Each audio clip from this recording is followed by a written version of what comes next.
Go to TAPgiles.com to learn dreams, engage my services, and support the channel. Let's say you've got to go onto this area to exit the scene. Or let's make a door.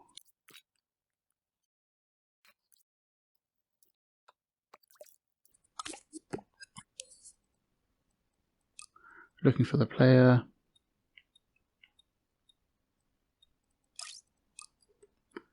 In that doorway area. Okay, so when we go into that zone, we will trigger a doorway.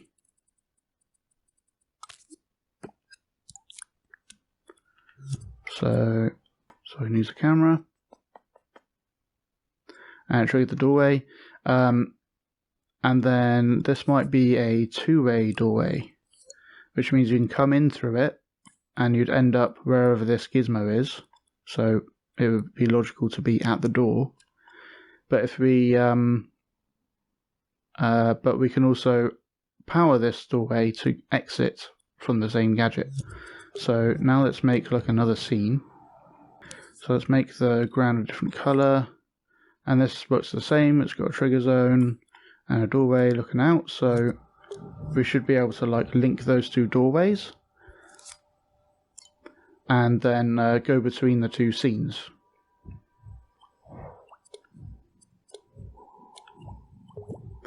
That's the white one. That's the original one.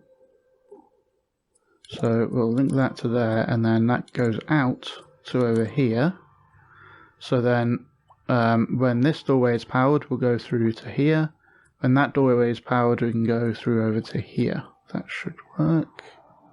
So we'll need like an entrance door as well, so that when because the outside of the dream is linking to this doorway, when we power it, this doorway is sending us to outside the dream again. So I'll use another doorway just to come in. So I'll call it in. And I'll try that. And now we can go straight into the entrance one and use this separate two-way doorway linking for the in-scene doors. And reset. Okay, let's try it again. So I'll run around and then go into the doorway, and I end up in the next scene. But because I'm appearing in the doorway already, it's saying, oh, there's a tag in the doorway. Well, I'll send you out to the other scene then. And you just get stuck in this infinite loop. And I hope I can exit it. There we go. So let's fix that with the signal manipulator. And we put it into pulse mode, so that means if it goes from not detecting the player to detecting the player, then it will send a brief signal to the doorway to activate it. But if we start already inside the doorway and it still freaks out, because a trigger zone takes a frame to kind of actually realize there's something there. So on the first frame, it doesn't know that there's something there, and then it realizes and sends a signal, and they said, oh, it's gone from not sending a signal to sending a signal. Yay! And it sends a pulse and turns on the doorway. So we want to not be able to do that for a brief time at the start of the scene, and then allow it to happen later on. So if I go with a node, and it'll just be a no port through node, and this is so we can turn that off.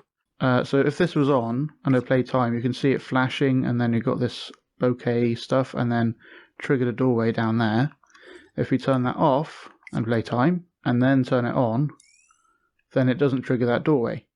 But then if we go out of the area and then into the area again, then it triggered the doorway.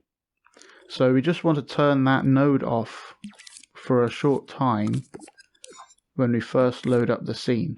So we use a timeline with a keyframe, and I'll just make it big so it's obvious what's going on.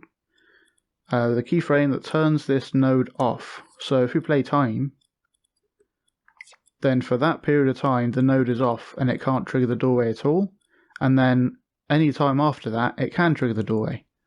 So then if I go back out and back in, then it triggers the doorway. But if we start off in the doorway, that node is stopping any signal getting to the doorway at all. And we can make this super short as well. If I just zoom in with L1 and right, so it seems 3 frames is just right for that. So we start over here and we can run around and go into the doorway, and that triggers it, and it comes over here, and this has got a trigger zone, that doorway still, remember, but it's not powering the doorway gadget directly, so we have to go out and then go in, and then it works. Thanks for watching. I hope you learned something interesting. Go to patreon.com/TAPgiles to learn something new every day.